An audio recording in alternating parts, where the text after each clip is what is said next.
Sibo bena do ayaba. Sibo bena do ayaba. Sibo do ayaba. Mapa Jésus mapa yo. Ina mapa Jésus mapa yo, mapa yo, mapa yo, mapa Jésus mapa yo ba. Sibo do ayaba. Ya yo so do ayaba. Give up boy now. Just give up boy now. Boy now. Give up boy now. Ya yo so do ayaba. Mapa Jésus pa ya we o.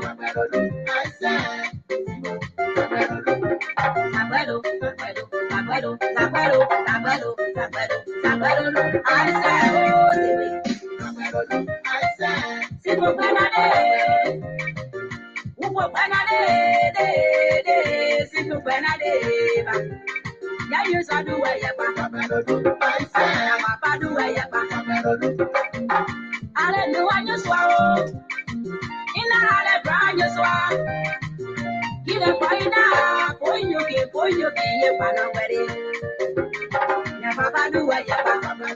I say, Sibo Benade ayaba. Upo Benade ayaba. I say, Mama Jésus mapa yo. Mapa Jésus mapa yo, mapa yo, mapa yo, mapa Jésus mapa yo nywa. Sibo do ayaba. I say, ya yo so do ayaba. Mapa Jésus pa ya we. Ina mapa Jésus pa ya we. Mapa Jésus pa ya we. I say, ya yo so do ayaba. Osuo. Aswe. Moye Jésus yo. Ina moye Jésus yo. Sibo pa ya yo. Everybody monawe, Sibo pa ya yo. Asa boy bra. Everybody monawe, Sibo pa ya yo. Can you so pa ya yo? Say Jésus boy. Mona say Jésus boy. Say Jésus boy nywa. Can you so pa ya yo? Mona mo Jésus we play yo nywa. Sibo pa ya yo. Asa boy bra. Aye Jésus we na.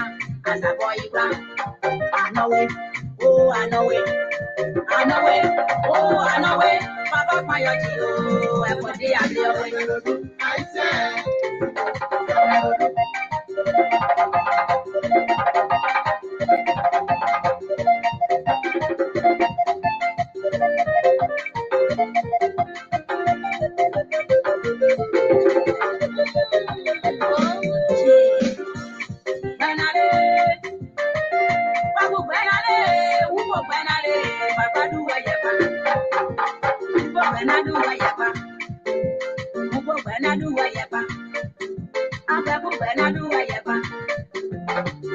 Mama Jésus mon wayo. Abia mama Jésus mon wayo, mon wayo, mon wayo, mama Jésus mon wayo de. Sibo do ayaba. Aba ko bena do ayaba. Boy bra. Asa boy bra. Papa do ayaba. Aba ko bena do ayaba. Upo bena do ayaba. Good morning, and welcome. I'm Afonso Ziensot of the Liberia Public Radio, 10 Lpr-Tv. Taking you in the southeastern side of Liberia, there's even Dwala. Good morning, man. Archie, good morning. What a beautiful gospel song here by Minister Alice Newham right here in Baltimore, USA, making an impact here this morning, and evening time in Liberia. Please share it with friends and followers of the Liberia Public Radio. Very shortly, we're going to get this conversation going here on the Diaspora Informative News Outlet, Liberia Public Radio. But welcome to the show. I am Afonso Zienso. This is your informative program, The Liberian World Today. Welcome to the show. Let's take this low off our hair here, so says the songwriter, the singer here this morning. You know, the low of the low too much. So thank you so much, folks. I'm Afonso Zienso of the Liberia Public Radio and Lpr-Tv. We want to welcome all our viewers and listeners across the globe. Shortly, my guests will be joining me. As you know, the race in Liberia is on, and everyone anywhere making their point why they should be. The former Inspector General of the Ministry of Commerce, Republic of Liberia, is one of the contenders of District Number 10 seat in Mosorado County, occupied by a familiar force representing the incumbent Yeke Koluba. Madam Josephine Davis, hopefully will be joining me here very shortly for today's program. I want to thank you so much for being here. Just hit the share button, if you will, and so that we can have other Liberians and friends to also have the time to watch this program as well. But just to let you know, this is going to be an exclusive, and at some point in time, and we intend to reach out to all other folks that are also contesting in the interest of fairness to give them the opportunity. And that's what exactly we should be doing. Thank you so much. Just waiting that soon my guests join, we will be able to have this conversation here, right here, on the Diaspora Informative News outlet, Liberia Public Radio and Lpr-Tv. Time check here is 11:59 Eastern Standard Time, 3:59 in the West African state of the Republic of Liberia. So let's see here. Hopefully they will join us here, and we can come going right to the program. Stay tuned. Let's have this quick commercial break, and I will be right back.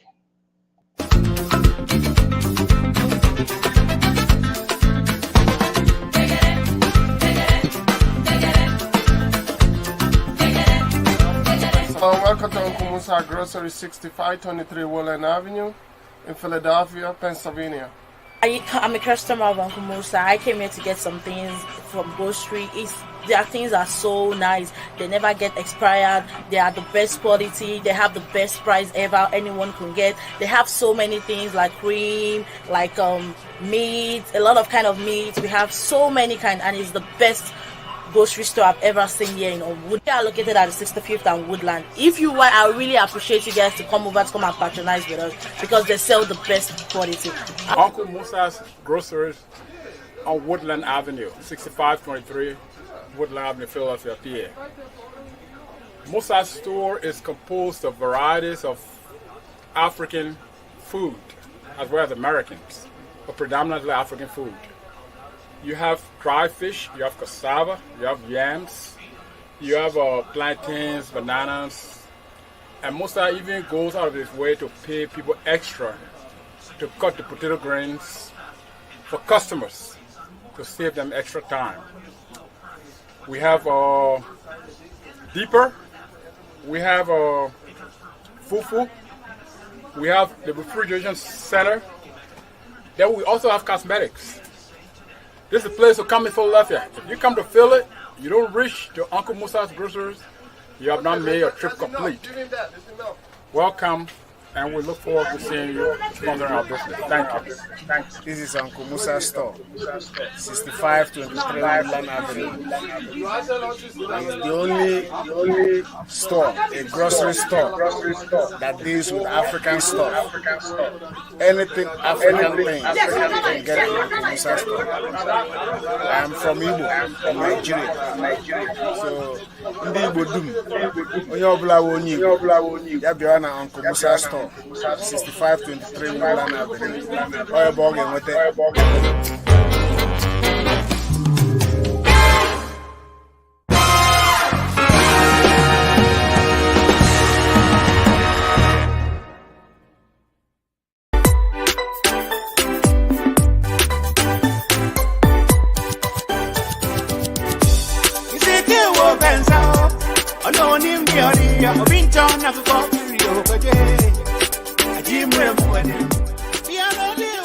Welcome to Fiber Green of Woodland. Everyone that's looking for a nice African for wear.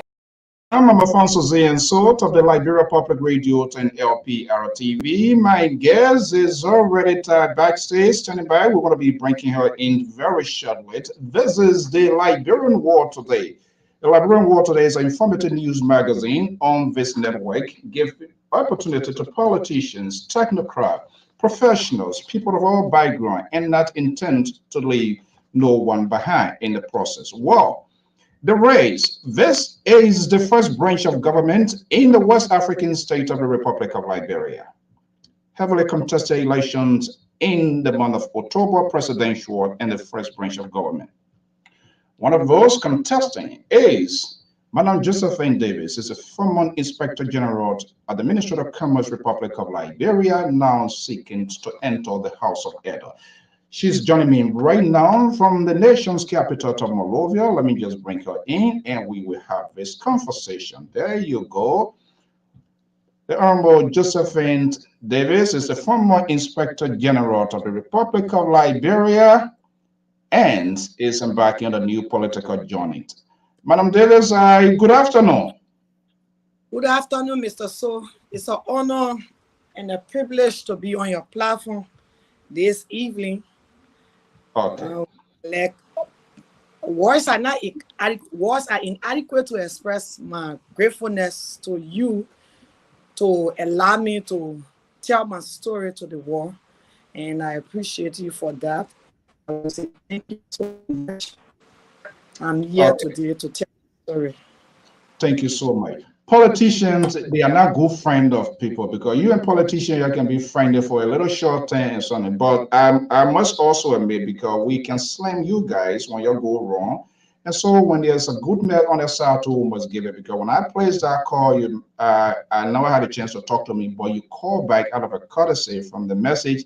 And since then, we are arrived at this point here, and I want to say, this is what we want to do. It doesn't matter whether we like or not. We must give people the chance to have their say, and then we can hold them accountable. So I want to say thank you for keeping this appointment current, and I can assure you that we're going to have a mutual conversation with respect. No humiliation here. We don't bully people on this network. That's not who we are, and that's what makes us like Public Radio. Thank you so much. Let's make use of the time here. Josephine Davis. Okay. It's a very strong name. Just 1 minute, just 1 minute. Yeah, sure. Okay. Yes, well, folks, as you know, the internet system in the country too is somehow challenging. So these are some of the things that we are talking about. Just share the program and welcome someone, because we're going to be having a post conversation here on Star Wars of CDC. They're going to be coming back here right after this conversation for the post analysis. Okay, there you see it. Thank you so much. Are you hearing me? Oh my God. Okay, all right, good. Okay, good. Let's have a conversation here. Let's do a little bit. Settle down here. Talk to me a little bit when you were at the Ministry of Commerce as Inspector General. I saw a lot of videos. I have a lot of videos going into stores trying to enforce the laws of the land. How difficult was that to do such a thing? Was it a big problem? Was it a big deal?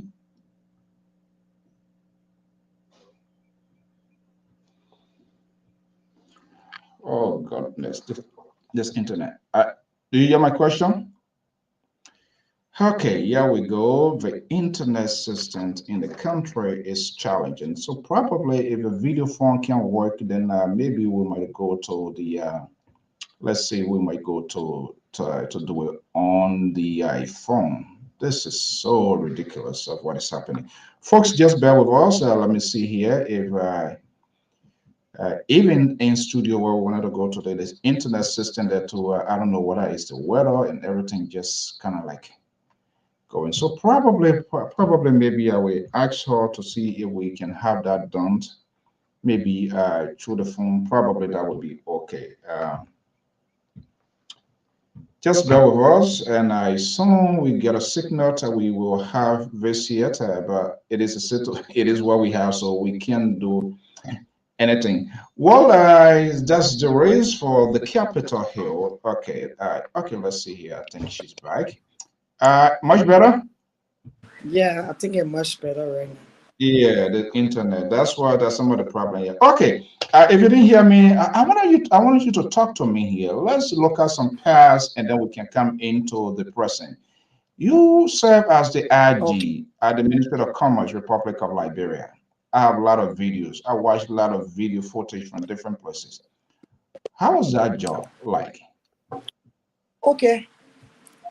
First of all, I just want to let people know who Josephine is, because a lot Yes. of people see us, and our society is so gullible that people don't understand where we came from, and people got a lot of stories, myths and disinformation about some of us. Okay. I am a Mhm. Liberian and hail from Maryland County / River G. And I've been in the private sector for 23 years before I even take a government job. I created a job for myself. I moved in district number 10, 2000, 1999, 2000. So you can check from that period up to present. I built my houses, my compound when I was in the private sector. And I was active in student politics. I was the first freshman student to serve as the women wing chair for the Student Alternative Party at the United Methodist University, UMU, and brought two persons to the presidency, Geraldine Cole and Diopuli. And I graduated 2009, August 13. And I joined the CDC 2005. At that time, I was active in student politics at the United Methodist University.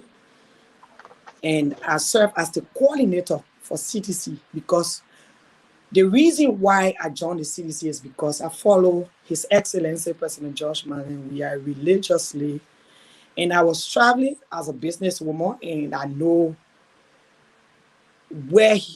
what he did, especially outside Liberia, when Liberians were seeking refuge in countries, the Ghana, the Nigeria, the Sierra Leone, the Cameroon, and we follow him religiously. So I saw myself in him because he served as an inspiration. And I follow him religiously when His Excellency President Charles Gange Taylor was president for this country. He was the only Liberian that matched the scholarship of His Excellency. So some of us told ourselves that if this man can defy the odds, came from a poor background in the trenches, the ghetto, some of us, our parents' name another hustle name. So, he served as an inspiration. So, I joined the CDC 2005. I served as treasurer for Moserado County. 2012, served as vice chair for political affairs and treasurer for Moserado County. At that time, in the CDC, Moserado County deal with the 15 counties and the 17 districts. We went to convention with clarity and distinction. I was the first to the CDC, and all those delegates that came to that primary that brought His Excellency as senator, what were allotted to them, they received it with clarity and distinction. And then I went to the Supreme Sister, contested for the vice chair for political affairs. I won over 1 million. That stage you see at the party headquarters is some of our tangibles when we would serve as political affairs. And then I went to the National Youth League, where I saw there were not too many women that could get into the Youth League because they were intimidated because they had a lot of our male counterpart. And I told myself that, look, we know that women are the bedrock of any society, and to have a woman in politics, it means that that political party is on the right trajectory. So I encouraged myself and told myself that there's a need. I contest for the second seat in the Youth League. Single-handedly, I had 5 comrades. The 5 comrades were male, And we went to that election because of our track records. We won overwhelmingly. I served 7 years in that position next to Jefferson Tamakoji.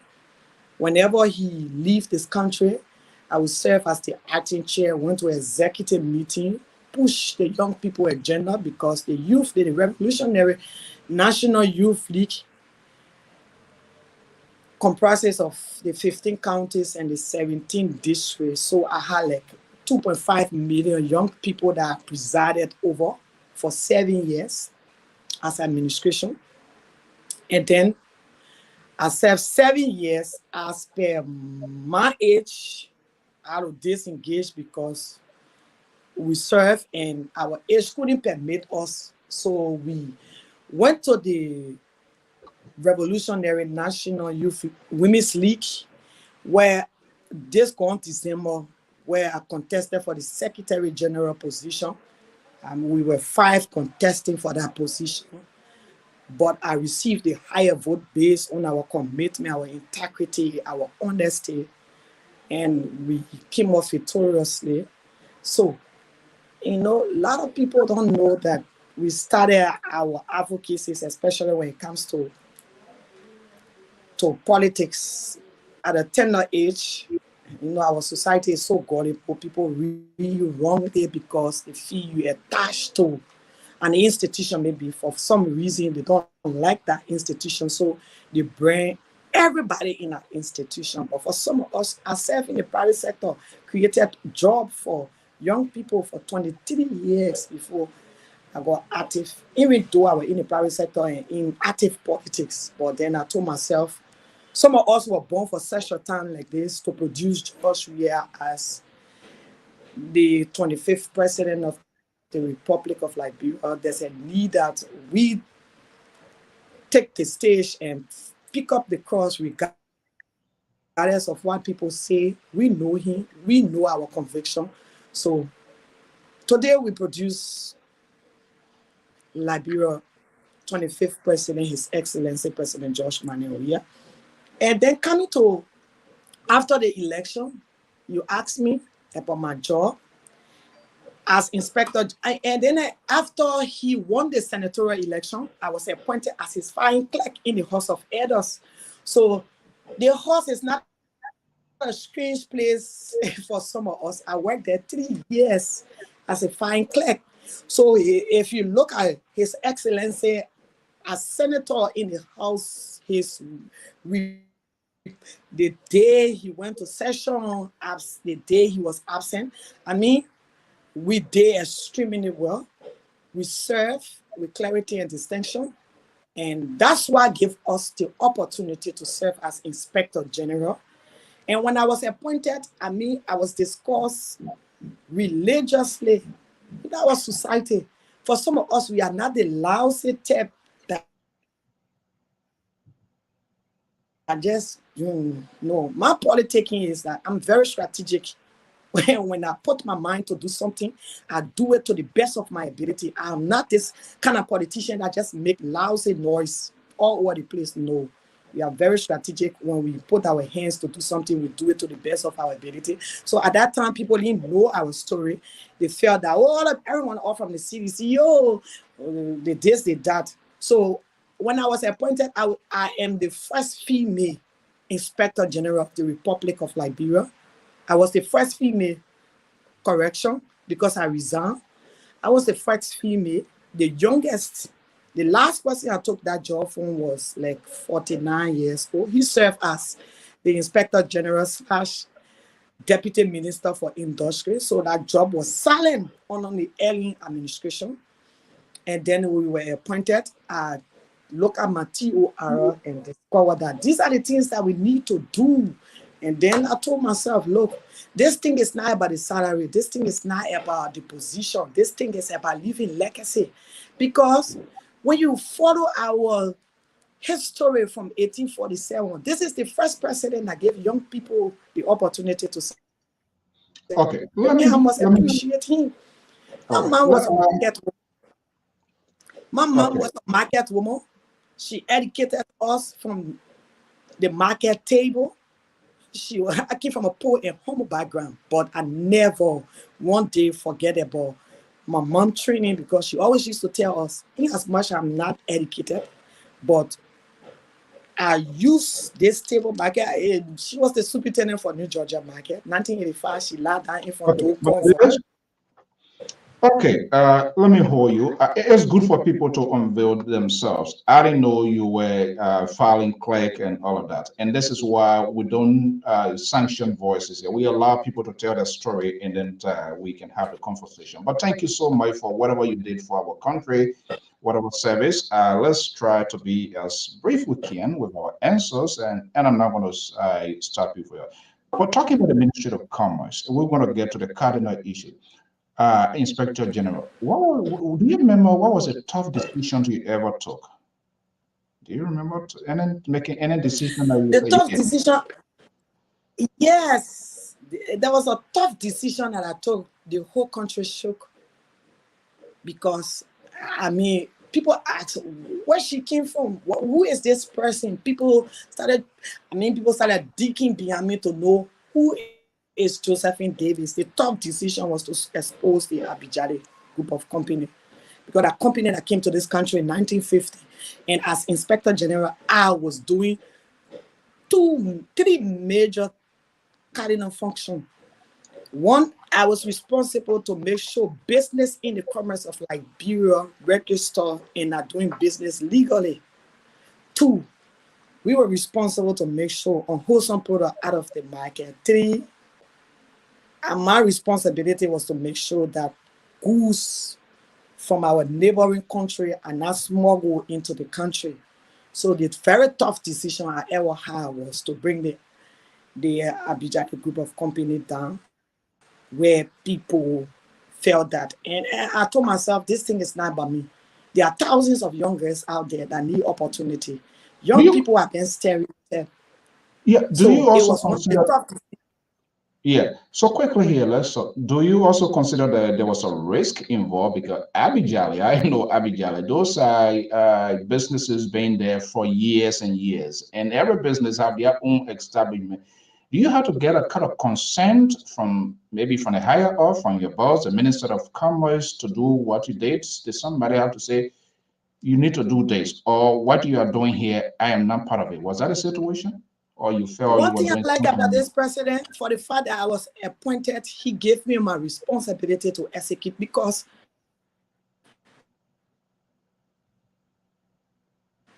the president was elected by the poor people. So he encouraged everyone of us to do due diligence, to do our best, because we are young people given the opportunity your first time in government. I mean, I did it because I told myself, if I live in the Inspector General position, there must be thousands of young men and women inspired to go back there. We set the bar beyond what we did. So it was not, nobody influenced me. I asked God, I said, this is my first job in government. Even though I work in the upper house, the house of elders. But this thing is not about the salary. This thing is about me. It's about this country. I'm a mother. I cook for my kids. I got 3 boys. I love the kitchen. So everything that go into the pay of our citizen must be saved for consumption. And that's what motivated me. And I told myself, no, not to just hold this job, get the salary, raka, pass around here at the end of the day. No, it's to leave legacy, it's to motivate thousands of young women that if Jojo can do this, I can do more than her. Set the bar. The other young women will understand that this thing is not about the salary, but service to a country, patriotic thing. That's what motivated me. Okay. After the motivation, you took a decision to resign, correct? And you resign. Yeah. For what? You know, when you read the first article in the Constitution, Article 1, they say power is inherent in the people. If the people cannot support you, then don't waste your time. And that's why I always tell people, you need a consolidated support from the 33 community. Because of our commitment as Inspector General, the people saw the need and said, no. I came on the old road, yeah, when rest business was hard, like 2 years when I was appointed. It was not about, oh, because I know this person. I executed my mandate that was given to me. And it drew attention to the people of District Number 10 and said, no, this woman, it's not about who you know, who party you from. And because of the mandate of the people, they petitioned me and said, look, Jojo, we see nobody because our district is underrepresented. Underrepresented? We want you to continue. They say Underrepresented from 2017, our district being underrepresented. Okay, we're going to come to that. So when it comes to the voice of the people is the Oro is my bell button. I have not said this on my platform. I moved Oro Gate and there 1981. I attended Jonathan Woodbridge. So Oro is also my second home from now, I would say from Grand Gide, Morovia, and all of that. So they told you that the district is underrepresented. But before that, was there any calculation in your mind at some point in time that you were seeking for elected position? Do you have that thought in your mind? No. I live in this district over 2 decades, some more year. What you see me doing is who I am. One thing my mother told me is, she said, it's not about how many education you have acquired, the wealth, the fan car you have. But human capacity is very important. So for the two decades, some more year, I told myself, I came from a poor background. I went to bed hungry. But I told myself, I can't move in a district. Huh? I say you are a rich woman now. You came from the poor. Are you a rich woman now? No, I say I came from a poor background in the sense that I'm still struggling. So to the extent that, look, when you go to bed hungry, you know what it means to be hungry. And for some of us, we came from a home where we were taught the Bible. Esther, the book of Esther is one of my favorite scriptures in the Bible. So it's not because I want to be. If the people did not petition me, I will not waste my time. Because who was supposed but who will go to the bottom? Yeah, I have a few things here for the people are not. Yeah, I got a few things here I want us to talk about. The people petition you, that's all right, probably because of things that you are doing. And I decided to do some other look around to see who Josephine is and what her campaigns or what she a leadership you can trust and count on in making District 10 a better place for our future generation. Like I said, Gaetan is my old terrain.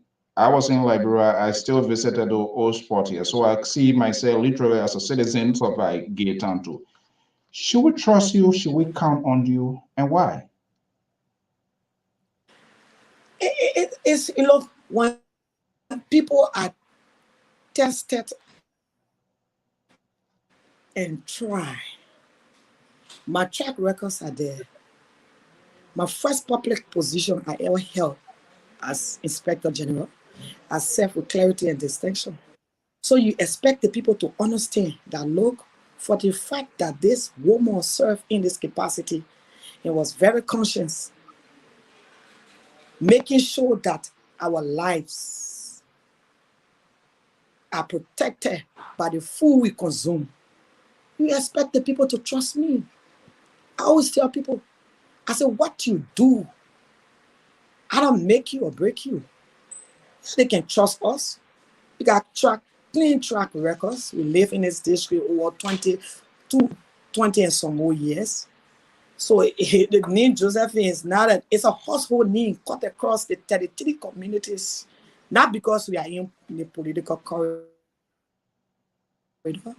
but people know us when we were in the private sector.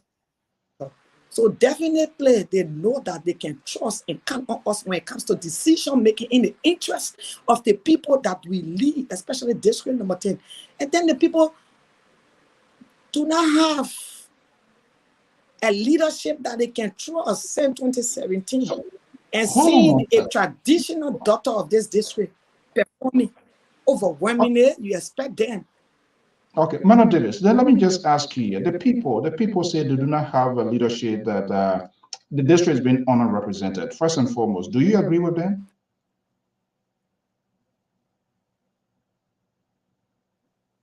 I agree with it.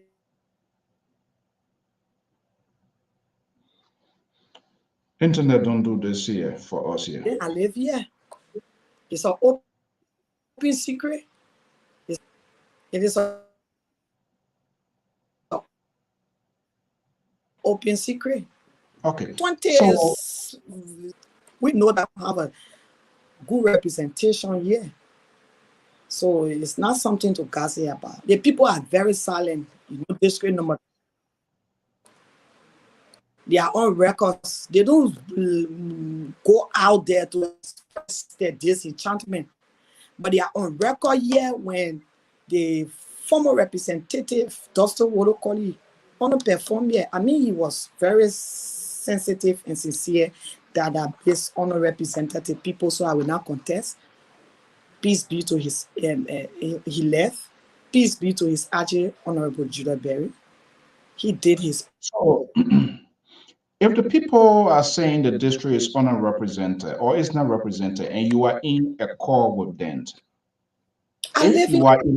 if you are elected representative comes this 2023, what are some of the things you see within the district for which the people say the district is not being represented that you think you're going to put for or you're going to do? What are some of the things that also make you to agree with what they are saying? One, there are three major things that the people lack. There are more, but I can tell you, the essence of leading your people is to produce the next generation as leaders. Education. Our district got 3 private schools, and those private schools, one, Rebecca J. Wesley is an elementary and junior high school. You got elementary start to 6th grade, Rebecca J. Wesley. You got a Gurish that start to 6th grade to 9th grade. It's just a few days the Peace Island Community School, public school, have extended another class to 12th grade. We don't have a public school here. No public. We got a lot of private schools. But when you are a public servant, it is your responsibility to serve the people best interest. One, we don't have a public or senior high school here.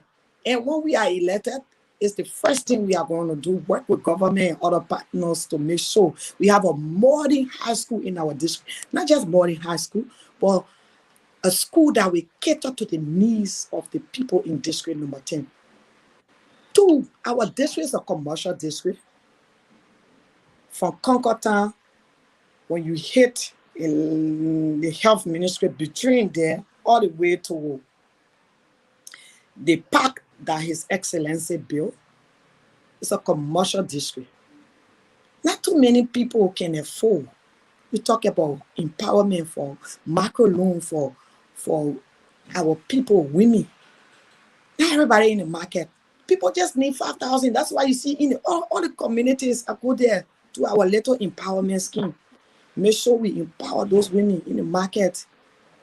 You talk about education. District number 10 is a hub for drugs. And you'll be surprised. Our honorable got a ghetto here. They just broke it down. DEA came and raided the entire district number 10 and went to his ghetto.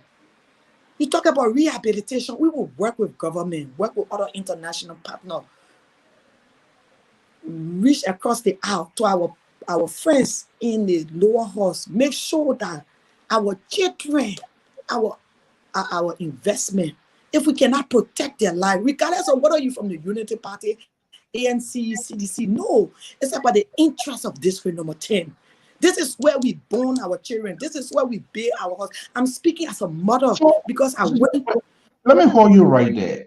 Is it a politics or you being real to me? Because when you guys become politicians, the tone to the language, it becomes more seasoned, it becomes different, it becomes quite interesting. But when that position kicks in, then we begin to see on the other side. But I'm shocked, and we're going to say, none of am questioning what you are saying. We're going to ask our turn because Gate Town there, I live there. To hear that there's no public school there, that is quite interesting. But we're going to ask our people to check on that as well. But we got public school in Gate Town. We got a public school. One public school is the public school. Gurish. Yeah, it's up to 6th grade, from 6th grade to 9th grade. And we got one in and the place named Tatan between the Tupi Taylor Curve, opposite the German school. It starts from elementary to 6th grade. And then we have one in Peace Island that was junior high school. They just extended the classes. But we don't have a senior high school. You can do your background investigation. If you're 4 or 5 years, so it's something that I know to the tip of my fingers because I paid children's school fee when I was in the private sector, in government. I paid children's school fee up to now. Every year I make sure I pay $500,000 for kids. So if we have a senior high school, I mean those other schools will be helping us to reduce the burden. And then you talk about the private school. You talk about we will work with government to subsidies those private schools, prepare them for the next academic year. What the Josephine Foundation usually do when closing now, our school is about to close. So those private and public schools, we make sure give them those support that they need to prepare themselves for the next academic year. So we are telling you, you can come here for us. Yeah. So talk to me now. You inserted something here, education, which is also is the bedrock of any country, any society. Talk to me about the health situation because we want to concentrate this conversation here. It is a district you want to represent. So more or less, I want to dive into what is happening in the district. What can you tell us about the health situation in the district? How many clinics there? Health centers? Okay. Is there a concern as well? Oh, okay, we got the referral hospital in district number 9, not too far from our neighbor district. Our neighbor district is GFK, but we got 2 health centers here. I'm talking about where you can go when you don't want to refer the patient to GFK because GFK is a referral hospital. We have the SOS, we have the care there. But we have like 11 clinics. And those clinics, usually I always go there, visit them. I'm supposed to do a visit to them in the end of this month to carry. I always love it because I visit those clinics because are you visiting those clinics now or before? No, I've been doing that. I've been doing that. It's something that I usually do because, in fact, we got slip to those clinics where we go and we see our brothers, our sisters, especially the senior citizens. Some of them, when they are sick and they do not have the means to pay the hospital bill, we go build relationship because of our visitation to those clinics, giving them the support that they need. We have a slip that we give to our people in the district. We go there, take treatment on us, and then we honor the cost. So we are doing my birthday in the district. From the day I moved here, we've been visiting clinics, touching life. We have one clinic here that usually touch life, like the Hydro, where we got a lot of pregnant women go to put to bed, and we go there sometimes when not on my birthday, but I'd create a program where in the state, because we have the Josephine Davis Foundation, we go, if we see that we have 5-6 person give birth to a baby, all the clinics, we buy top, we buy pampers. Sometimes we go, we honor the cost of those women that give birth when they don't have the means to pay the hospital bill. So for us, that's why I always tell people, I say, this thing is an open secret. For us, you want to know the person, come in and follow the track. Let's have a more conversation here because I know it's kind of difficult to get hold of you guys. So when we are lucky and privileged to meet you, we want to know your side of the story, not to be judgmental. And this is what I'm giving you the opportunity. I hear you saying that any other politician and the people. Now, if you are elected as the representative for district number 10, I want you to answer this question here, straight bold-faced question. Are you going there for the party or the people? What your representation going to be like? People interest, party interest, what?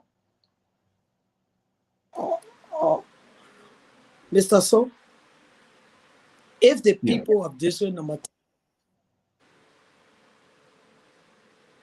10, I will tell you, it will be about the people of district number 10, not a party. If my party go, I will stay on the side of the people. Who gave me power? It's the people. Who supported me? It's the people. Who saw my leadership ability? And one good thing I will tell you, this party, I mean, once you do what is best for the people, they will definitely support you. So my people, and that's the thing I tell people, it's not because I'm from the CDC, no. It's about the Unity Party, it's about the ANC, it's about any other political party. This thing is not about political party. It's about the strategic interest of the people of district number 10. And this will be on the foundation. And that's why you see a lot of opposition in our district support us. Because for us, it's not about party. No, I'm from a party. But if the party go against the people, I go against the party in the interest of the people. Hold on, this is I'm hearing something. We'll let the whole people of their warrior. So Madam Josephine Davis is telling me here and my viewers, if elected, if the need be, you are prepared to vote against what your party believes in, then the interest of your constituent. Is that what you're saying? Are you willing to? Are you prepared? Mr. So who gave the party power? It's the people. The power. I'm just asking. I just want to know because everybody party, yes, and I'm the people are left vulnerable. Oh yes, put me on record for that, and party know that very well. It's about the people. We are Liberians before we become a political party. There are some other style of your party. That's why the party. No, the party is very sensitive to get the power of the people. It must be in the interest of the people, not because the interest of the people will overwhelmingly support your. If you are a good representative in the interest of the people won't support your party because you know you stay in for the people. So our thing is about the people of district number 10. I came from an institution, but for us, we are telling you and put us on record. I told people when I was appointed, I say it's about the people of Liberia. This person, and we did it. So it's about the people, because when you represent the people's strategic interest, you tell the people this way to go, because the people are the one that give you power. So let me ask you to vote to become who you want to be in the political corridor. So let me ask you, and you are at liberty to answer my question. If you don't want to answer it, you are also free to do that and even disabuse me. That's another thing. Now, you were in government before. No question about that. Your role in CDC, to some extent, gave you a leverage to get to the close proximity of the President of the Republic of Liberia. At any point in time, do you discuss, or do you, besides your official job as Inspector General, you live in the district, you saying these public school or, no senior high school, they have continued. Do you have a chance to have this sort of conversation with people above your level? Hello? Yeah, are you hearing me? Hello? Yeah. Yeah, I didn't get the question. Okay, no, the question I was asking, I say you were in government. You are a strong supporter of CDC. No question about that. You can see the president when you want to see the president. I don't think you need appointment. I could be wrong. But what I'm asking, whether you had a chance to discuss or maybe to talk to people in higher up, hey, this is what's going on in my district. I am a member of this district. Something needs to be done. You ever had an opportunity to talk to somebody in higher up? Oh, I'm telling you, and Mr. So when you come in this way, number 10 here, you will see what is going on here. I mean, if President Mark is here. Look, one thing I always tell people, the president said, it's not, I will not give you the best of speeches that you need, but I will give you the best development that you need in your various district. We are lieutenant of this government. You see the Chubok community is paved. You see the you see the Sophie, you see Peace Island. Now we are working on legitimacy of the people of Peace Island. You go to Jekonkon community, the president built houses there and turn these over to those people. If we were not in conversation, look, the president is on record. It's not because, and that's why I tell somebody, say, oh, because the person is vocal. No, so in district number 6, somebody causing the accident that why he turning a plane into Miami. In district 17, somebody insulting the president, why the president taking the road from Vartan, carrying it all the way to district 17. In district 14, somebody insulting the president, why the president developing that place. Do you get mad when the president is insulted? Our parents taught us well. Some of us were, and you know that our society not call for that. It doesn't that you need to support this president, but constructively engage the president in the interest of the people. Instead, however, solve any solution in our country, you yourself know, from 1847, we have never experienced what we are experiencing now. I mean, we are religious people, regardless of whether you go to church or not. Either you from the Muslim or the Christian background. You know you cannot insult your imam. You know you cannot insult your pastor. You know you cannot insult other people. So it depends on your background. Some people have a bad upbringing. So to insult the people of district number 10, the women of district number 10, is like you insult the entire women of district in the Republic of Liberia. I get mad because this is not our upbringing in our country.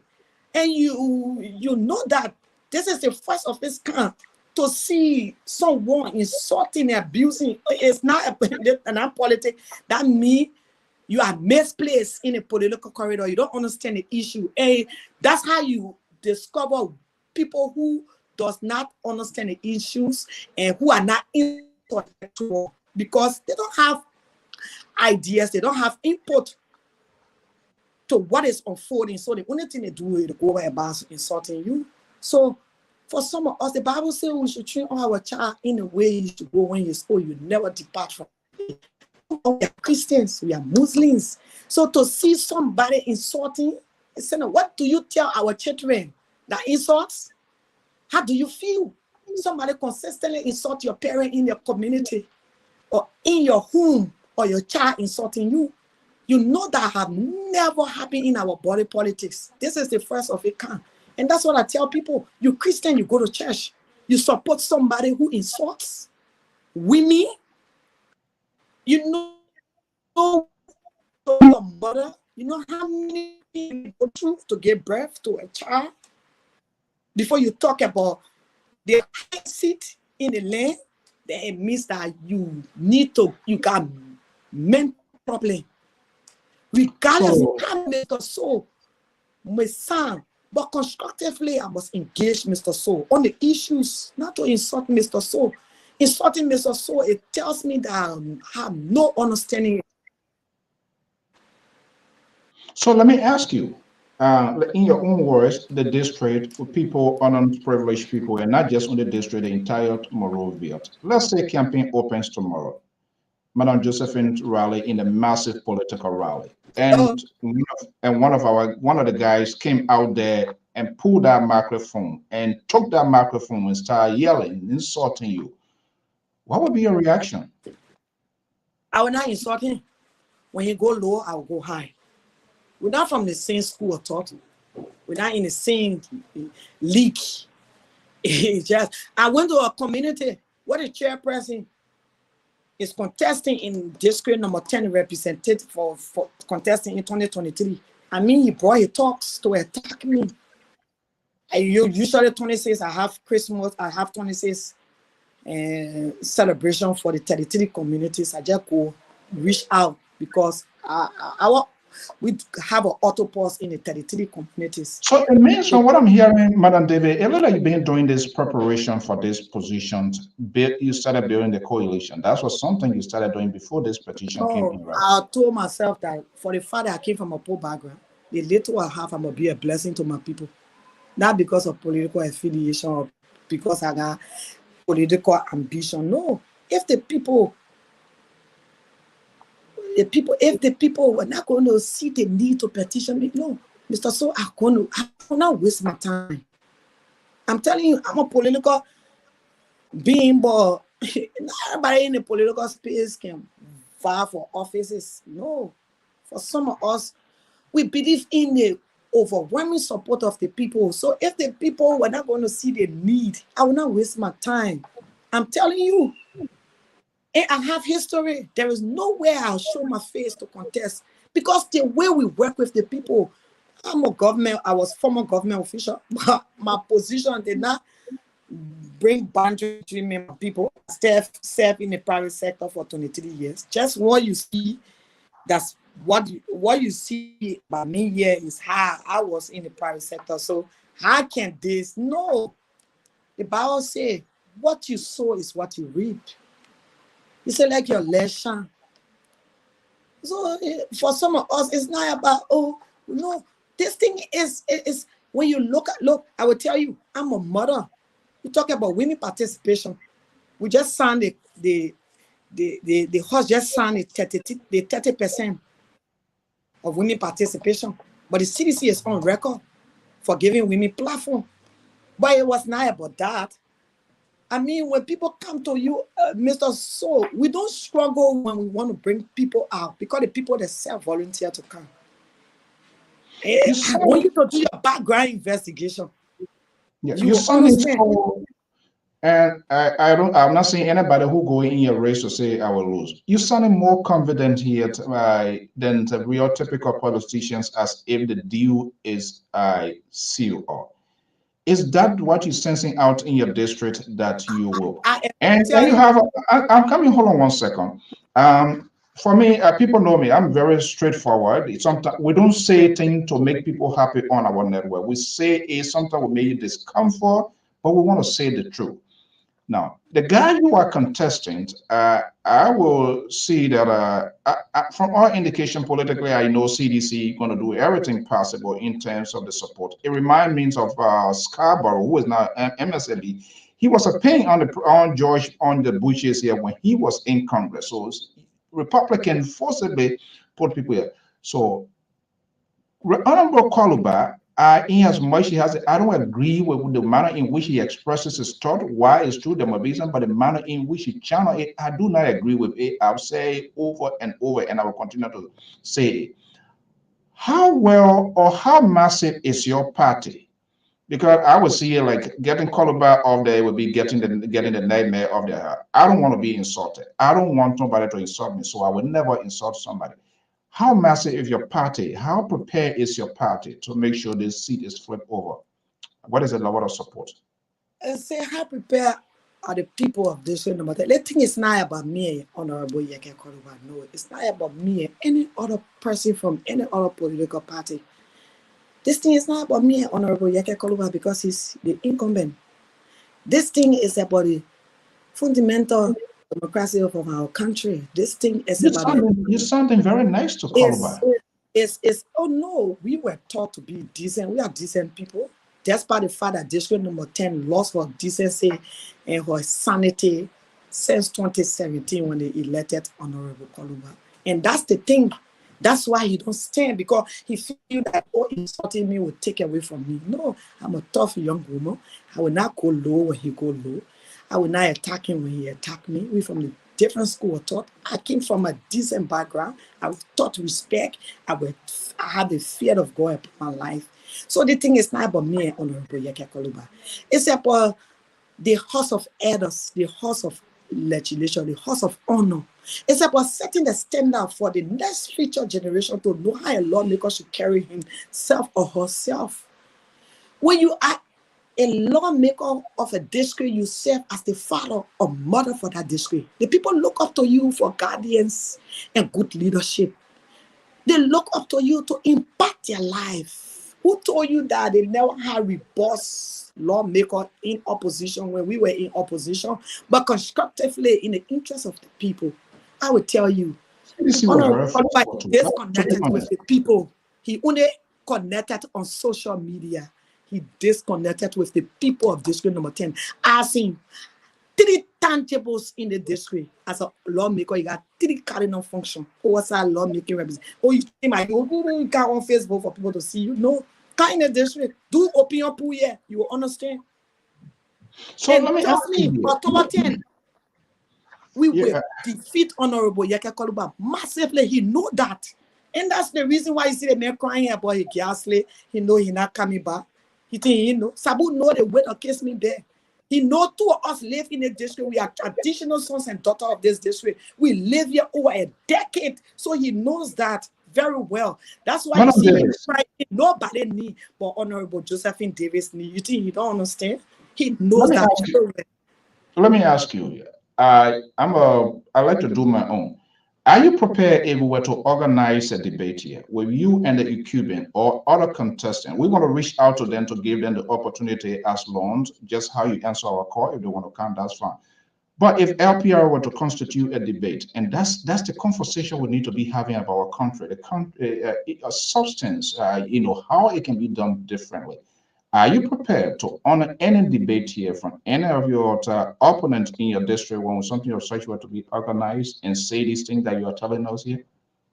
Mr. So, if you were in a competition, the person you want to keep a debate with is the incompetent, the person in seat. Bring me Honorable Yeke Koluba on your platform. Let debate, because he's the lawmaker. Who need you hearing in district number 10 beside Honorable Josephine Davis and Honorable Yeke Koluba? Those other people, they are distraction. The man who sit in the seat that the man I want to debate with, bring him online. I will be willing to debate with Honorable Koluba with respect, and we will be precise with the issues and hold him to the hold a feet to the fire about his 3 cardinal function. Let's see whether he have executed one. The only thing we understand here, Honorable Yeke Koluba get as tangible here is insults, barbarism, and violence. You can't intimidate me. No. Not every week when you see a woman, you see you think she weak. No, I'm not. For some of us, we stand for the truth.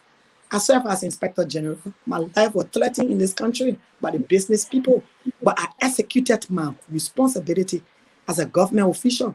And so I fear nothing but to stand for the truth and do the right thing. So the only person I can debate with here is the man that's sitting in the seat. Bring us online. I will be ready anytime with respect. I'll move back. But you ask Honorable Koluba, you tell you, say, that guy is very decent. You know how many times you have been insults? You have been insult on me more than anybody, yeah, because you see. Why you don't insult him back? I believe I'm an Israeli. You know what the Israeli, the Palestinian, when the Palestinian touch the Israeli go back forward. My parent taught me to respect our leaders, even though he does not respect leaders in this country, but we were taught to respect our leaders, regardless of what you see. The reason why you see Honorable Koluba will come on social media to insult, because Everywhere in the community, you see my face. When you go there, people tell you, no, go sit down. When you do that, now you walk on now, oh, because you see one young woman. No, the woman been doing it a long time. You want to estimate how you go sit down. That's why you see anybody who think that you are you are in their space, they will always, you don't call nobody name in this district. Do you recognize this building behind me? Oh yes, it's the House of Elders. That place is about moral integrity, decency, accountability, honesty to your people. That house has lost her decency because of one man. Anything you do as an honorable reflect on your people. That house, especially for our African politics, after lawmaking, you have to reach out to the people. You have to touch their life. The people need to know. They have to be part of the decision making. That was Let me ask you, we make people comfortable here because, and I know I work in government as well, and it's an honor to serve for your country. But because of the politics of today, it's been so polarized, so people become skeptical of going. And I know I called it. Was there anybody told you not to come here, or where are you going to do there? Was there any sort of tussling in coming here, even though upon our conversation you consulted, but was there any other thing that purpose to stop you from coming here today? I like to play the minds of the people. Nobody. I always tell people when I was serving as the Inspector General, I was in government, I always give my time to the public, because once you want to be a public servant, people must know what you want to do. They must know who you are. So, no, I was always in the media when I was serving as the Inspector General. That seat is vacant now. You know why it's vacant? What happened when the president asked you to go back there? Will you do that? Oh, no, nobody. I told myself, our society is so gullible. Anything people hear that what they believe. So you are the best person to tell your story. Nobody can tell your story more than you. So when you reach out to me, I told you, it is some privilege to come on your platform to tell people who I am. No, it's not because I'm from the CDC. Some of us, we from a humble and decent background, even though our parents never had it, but they taught us discipline.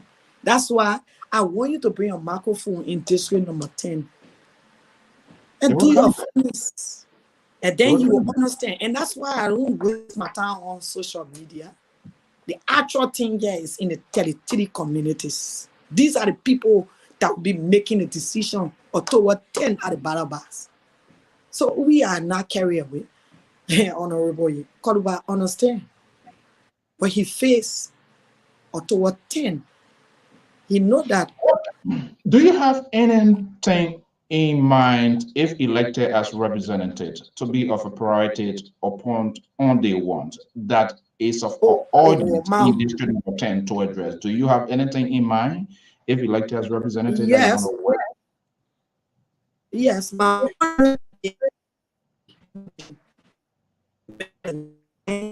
your pop.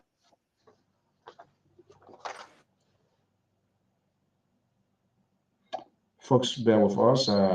That's part of the challenge of the network system in the country. That talking to Madam Josephine Davis, the former Inspector General of the Ministry of Commerce, contesting for District number 10. We will also reach out to Honorable Calabar if he accepts our invitation to appear here as well. Let me see here. It's kind of frozen. Let me just get her off, and if it's okay. I'm Afonso Zienso of the Liberian Public Radio and Lpr-Tv. I'm going to be sending a link there to the analysts and some others who support the establishment to get a reaction here. But just bear with me, she went off. The internet system there is kind of like something. I am Afonso Zienso of the Liberia Public Radio and Lpr-Tv.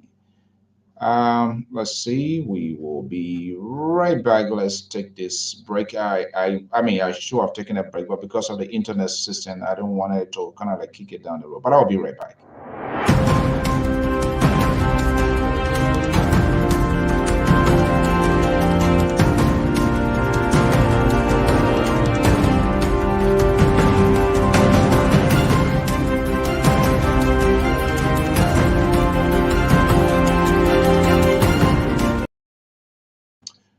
There you have it. This is the Liberian World Today, right here on the Diaspora Informative News Outlet, Liberia Public Radio. 122 days to go to the presidential and legislative elections in the West African state of the Republic of Liberia. It's actually 1 o'clock, so it was a 1 hour time. I'm going to be sending the link. Our team of analysts, of those of you prepared to come here, and I believe Mr. Sherry I also want to join us here. He's a strong supporter by the ruling establishment, CDC. We always make it fair, balanced, and proportionate. Just give me a minute. Maybe, hopefully, she might come back to make a closing remark here, and we can give her opportunity. But we're going to reach out to the other folks that are contesting, not just on the district number 10, but other districts. It is the first branch of government, and we know exactly what our constitution says when it comes to the 3 branches of government, how they should coordinate. It's not just only the executive. Okay, I think Madam Davis is back with us. I know we have a 1 hour, so okay, thank you so much for coming back. Maybe, hopefully, when you're elected, the internet, the broadband issue will be a priority, so that our case can be able to do their assignment here. But quite a fascinating conversation here. I'm saying the different side here, but let's see. You politician, people can praise you, or people can say until sometime you get it. Will you work with other folks if elected? Because this is the second thing, Madam Davis, if you were to call you, more or less people go into these places and only the party. How many political parties since the birth of Jesus, since the birth of that country? Now, where are some of them? Every other election party is what? New parties emerge. The only thing that stands still is the Republic of Liberia, and that Capitol building. They will either, remodel it, do the, but it will stay there. But it becomes a problem to some of us who are free thinkers, that when people go there, they don't even sit with other people from the other side to cut deals, to make deals, to have a conversation about the future of the country. Some people from the same county, even though they're representing the same county as lawmakers, representatives, senators, they don't even talk because of this political bickering. Is that why you are carrying there as well if elected, or will you, or how do you intend to navigate through that? And Mr. So, I will tell you, you come in my district, you got people from the ANC, influential people from the Liberty Party, very influential, people from the Unity Party, very influential, people from all political parties are supporting us because we have crossed the R in making sure that we define ourselves and tell people, look, it's easy for us to support you because they don't know who you are. Then people in your district, the people know who we are, they know where we stand for. So this thing is not about Obika from the CDC who will work across the R with other and lawmakers from different political parties to make sure to protect the interests of the country, the district that you represent. So for me, and that's the thing that makes it so easy here for me, because I cut cross when it comes to the political space in district number 10. I sit with Unity Party people, put my argument and tell them this thing is not because I'm a CDC. Yes, opportunity that serving as the Secretary General, but no, you know, Master, you know, I live in this district, you know, this is the place that we can never be deported from, to make this place a better place for our children. It doesn't matter which political party you're with. And they understand it because they understand what we are going through now in these 6 years, what we have gone through. They feel and know that, yes, this thing, we have poor representation. So this thing is not about Jojo from the CDC. I have an influential man who look at me and tell me, Jojo, trust me for this community. Go sleep. I'm from this party. But the only thing I see everybody from the CDC, but I live in this district over 60 years, and I know what you stand for. So definitely you can be rest assured this community will deliver it into your hands. Is it because my face fine? No.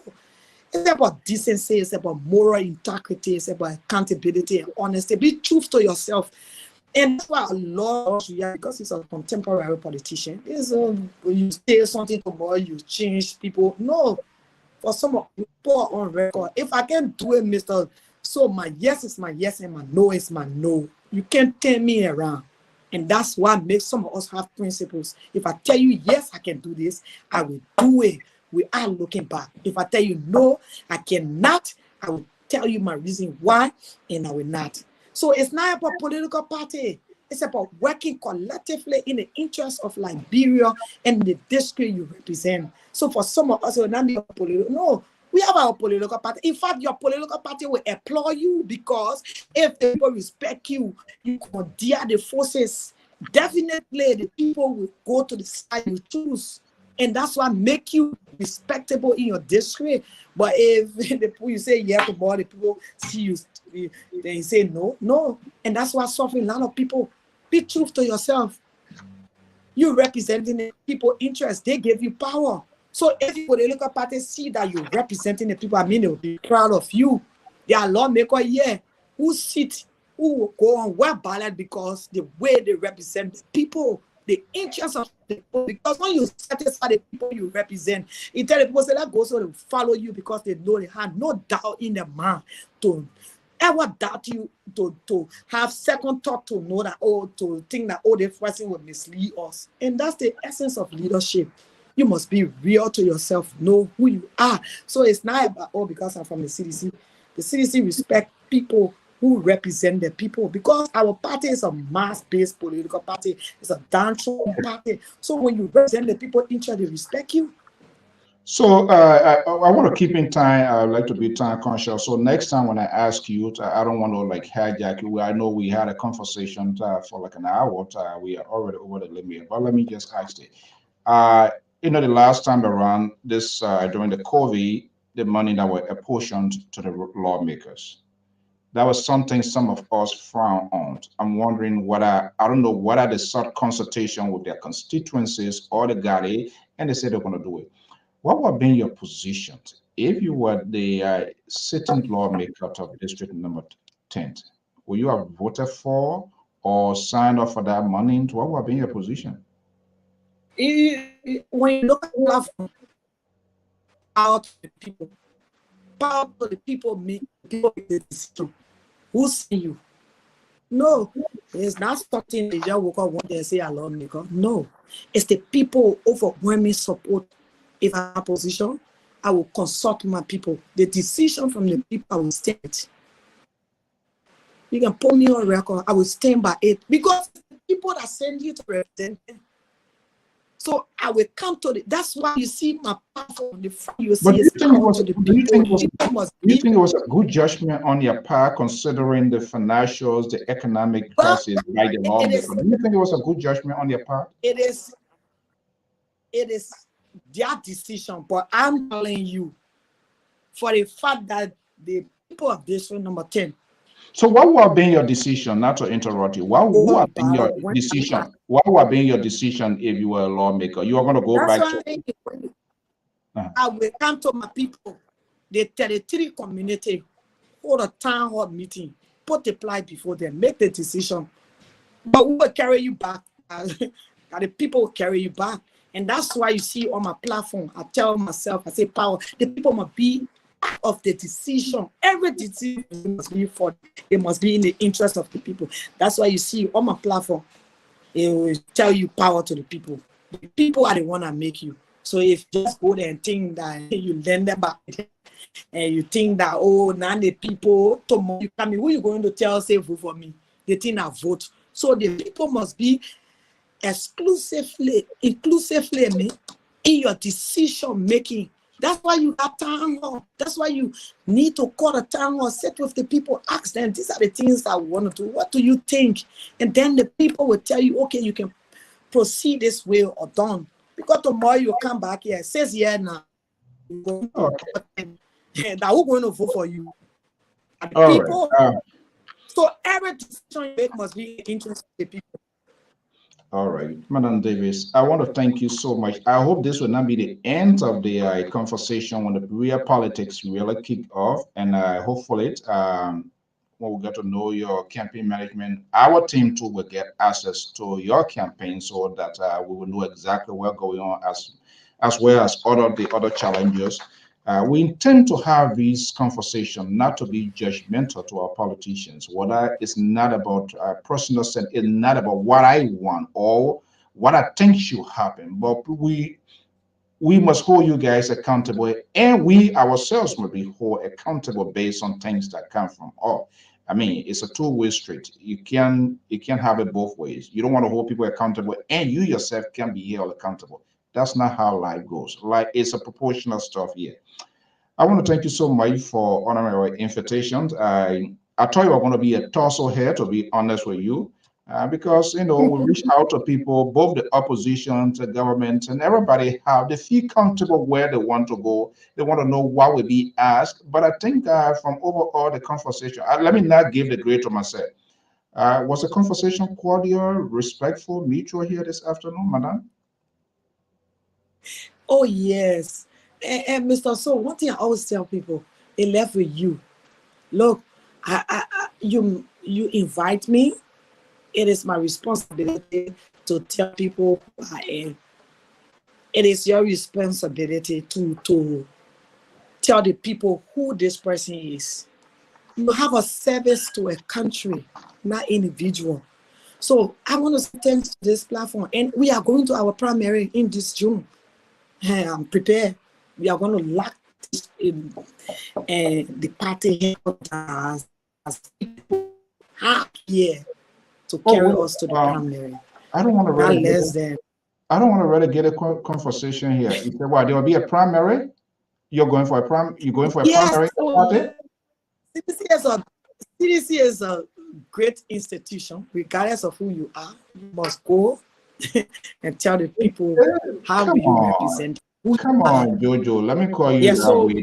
Is it already, or just something that's just going to lay out there? You is the party, and nothing wrong with that. When in Liberia, sometimes when people do that, they don't understand. Even here in the USA, the Democrat, the Republican, the party can come, or the president say, "I'm not supporting this person here because they want somebody who to represent it." This kind of boldness. But in Liberia, sometimes when it happens, then people see it. The party will always need someone that will represent the interest of the party. So it's kind of a little bit difficult to divide the party and people, but they need a winnable candidate. So are you the winnable candidate for CDC, that you think? CDC need to represent the interests of the people, not because, look, Mr. So if you can feel your children in the home, you show a responsibility, definitely you have a peaceful and a peaceful family. CDC will be proud. Look at the legs of St. Joseph here. Look at all our representative. CDC is on record for telling the lawmaker, look, we will not allow no lawmaker here where it's about you, not the people. So we on record here, and CDC is on record by giving other people, whether you are the lawmaker on the ticket, and there will be that 2 lawmakers on the ticket here will be people will be going against them. This is not the first, will not be the last. Before you talk about us who are just coming to contest in the primary of the CDC. So CDC is a mass-based politics. They believe in the proper agenda. The people are the one against CDC power. So why CDC will want you to support their institution? Who make the CDC? It's the people.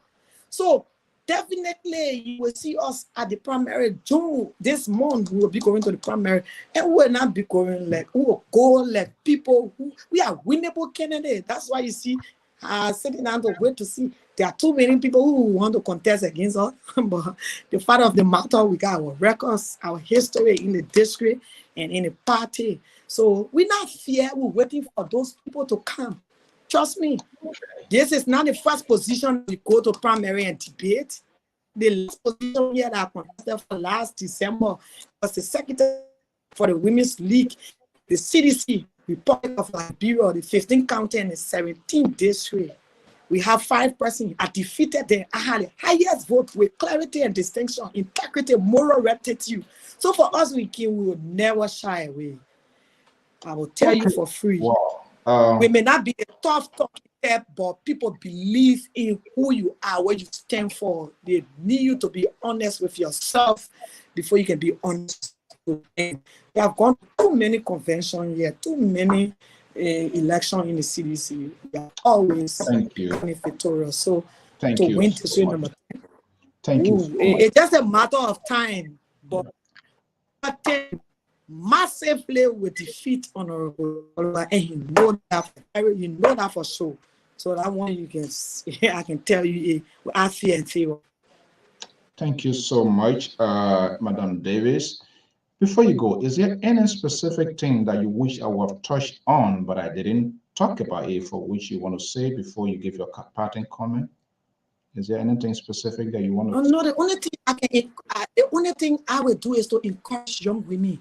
You know, those days, the young women, we started 2005. People that all the thing now, main thing. No, we encourage you. Don't be intimidated. I was intimidated several times here. Honorable Clover to burn my house and kill my children. But myself, I say, hey, nobody will put fear in me. This thing is not about Honorable Koluba. You talk about female participation. We are women. We deal with social issues in our homes. We got someone in 3 seats, and we got 40 women representing the house. I mean, every decision we make will be based on what we receive. It will be based on our future generation. It will be based on the decision we make to impact the next generation. And that's why you see my politics. It's not because I'm from the CDC. No, I encourage every women. Don't be intimidated by our male counterpart. There are thousands of he for she. There are thousands of feminists that support women because they know women leadership. It speaks volume, especially when it comes to representative. Look at the lower house, look at the upper house. How many women there? It's challenging. But we want to encourage them to step up to the to that call. Don't be intimidated. I always tell my friends, I say, don't get intimidated. I'm in one of the districts where my life is at risk because somebody feel that this position is the parent inheritance, so nobody can own it. But I rise up to the occasion, not because of me, because of thousands of young children who need changes. Look at our children in our various communities. They need to go to rehabilitation. Drugs have become a hallmark in our district because you have one lawmaker here who prioritize drugs, violence, barbarism, and insults. So I always encourage young women to not be afraid. Even if you will not make it, but challenge yourself and tell yourself, I can do it. We need female representation at the lower house. We need 40 women, if possible, in the lower house to make decisions that will influence our generation. We are the one that faced with social issues. We are the one that bring children into this world. We know what it means for your child to be an inspiration to society. So I'm encouraging them to not give up. I don't care what a district you in, what are the lawmakers got money or you strong or challenge yourself, my sister. Go in the trenches. Don't feel sorry for yourself. Don't think that all you can do it and you can. You can encourage yourself and step up to the challenge. You will make it. That's all I need to say and encourage those young women are contesting on various tickets in different political space. Encourage yourself. You can make it. It's just your dedication, your commitment to your people. Tell your story to them. We need female representation. Thank you so much for honoring our invitation, and we will keep in touch. And when the real process it started already, but when the fire start burning, and trust me, we're going to reach out to Honorable Calabar. Hopefully, he will accept our invitation and other people. And when that debate is organized, we'll do everything possible that would be real, because this is what we need to do now. We need to hear issues, Oh, yes. substance. I want to see that happening here. Madam Davis, thank you so much for your time by today and for keeping the commitment, current. Usually, sometimes it's also before you, thank you. Before you leave, there were rumors going around. Say, no, we lost one of our sisters in the district here who worked with the election commission, who Honorable Calabar created false accusation against. This is Josephine Davis. You will see my face on the ballot box, and I will defeat Honorable Yeke Calabar. I just want to set the record straight. So that news are going around. Oh, no. The Bible says we will not die. We will live to declare the goodness of God. Yeah. We are Christian. He gave us something. So we'll go about that. Yeah. So I just want to set the record straight. Thank you so much. It's a privilege. Thank you so much. I will come back here after my victory from the primary. I will call you personally for us to sit on your platform again, for us to talk. When you're not going to Capitol Hill, then everything can be okay. By the time you go there, then the security they can give people change. So I don't have no security. You want me to carry around my house now to see I don't have fence. The Honorable fence to the house. That's why the people can't go there. I don't have fence. You want me to carry around my house? I don't have no fence. But honestly, I want to thank you so much. Yeah, I want to thank you. To be honest, we are reached out, and that's part of the work of the media. Media is not against the government, but we also understand the people that are in the propaganda that are different form. But real media institutions is a conduit to be able for the people to be informed. And that's the gap we are trying to break as a LPR. I don't have to be a sedition to say I want to talk to CDC person. I don't have to be a Liberty partisan to say, become a Liberty partisan, I can't talk to you. No.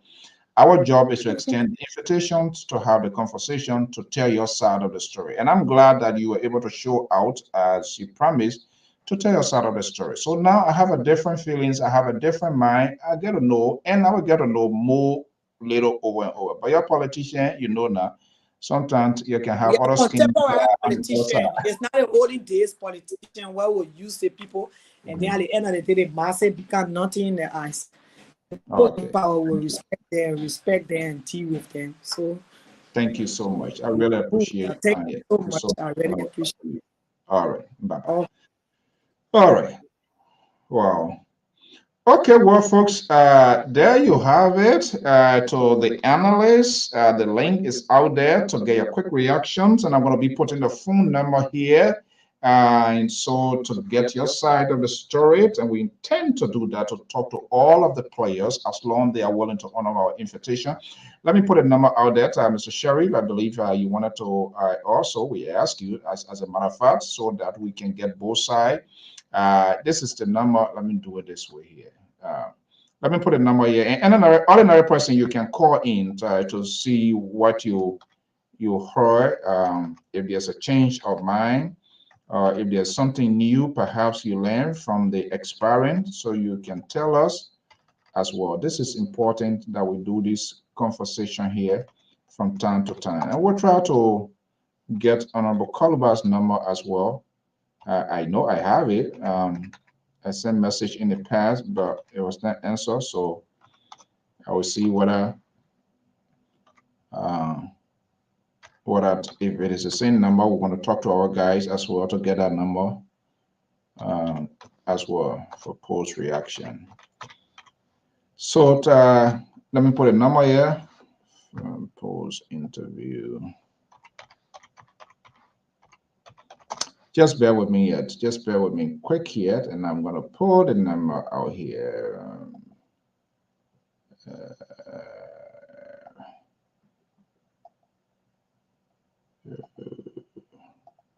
All right. Post interview reaction. Okay, this is the number. You can call this number here, and if you want to say something, whatever you heard, to express your view, it must be done in a safer context. That's the hallmark of the Liberian Public Radio. I am Alfonso Ziansot right here. This afternoon is 1:28 p.m. Eastern Standard Time in the East Coast, and I believe it's a little after 5 in the West African state of the Republic of Liberia. The battle for the first branch of government conversation kicks off right here. You can call and express your view or whatever you want to say if you follow this interview. And to the analysts, I did send out the link, Mr. Sherry, if you are listening as well, to Keto and any other person who think they want to form part. Just let me know. We're going to get you in here to get a post-interview reaction with Madam Josephine Davis, the former Inspector General to Ministry of Commerce, Republic of Liberia. Let's get this number here. Let's go to Atlanta, Georgia, to where Aaron is calling. Aaron, good afternoon. How you doing, Mr. Saul? Good. How are you? Good to have you here. I'm doing excellent. Yeah. I'm watching the show. Okay. I just wanted to, comment on the sister. She did extremely well. What is he wearing? There's the brain guy here. What is he wearing? Okay, yeah, go ahead, Aaron. Miss Davis did extremely well. I really enjoyed stuff and things like that. She knew what she was saying. I know you tried to kind of ask her some trick questions and stuff like that. Oh, my goodness. She kind of maintain her composure, and she did what she needed to do. I really applaud her. She's a very smart young woman. I gave her all my support. I wish her all the best in her new endeavor, and I hope things go well for her. That's all I wanted to say, sir. Okay, thank you so much. Guava will appreciate you want to come on. You want to call to the rest of the analysts. Okay, here is Mr. P.M. Sherry, a strong supporter of the ruling establishment talking point Palava, honor the Palava Hall, right? Yes, sir. Honor the Palava Hall. Okay, Sherry, thank you so much. We want to put this thing in the open air to get it here. The way I see you now, where you're there right here, I don't know whether you're going to have an quick conversation, or you're going to do as usual, the CDC talking point here. But quickly here, I guess you're monitoring the conversation, right? Yes, sir. Yes, sir. I monitor it from the very beginning. Okay, so let me get a quick reaction with Madam David, who potentially, I think, will be the CDC or the coalition representative or forerunner for this for district number 10. All right. Let me first of all start by thanking you for giving me the opportunity to be able to react to the Honorable Josephine Davis interview. Thank you so much. And let me say hi to the many listeners that are following us from around the globe. Thank you so very kindly. I want to start like this.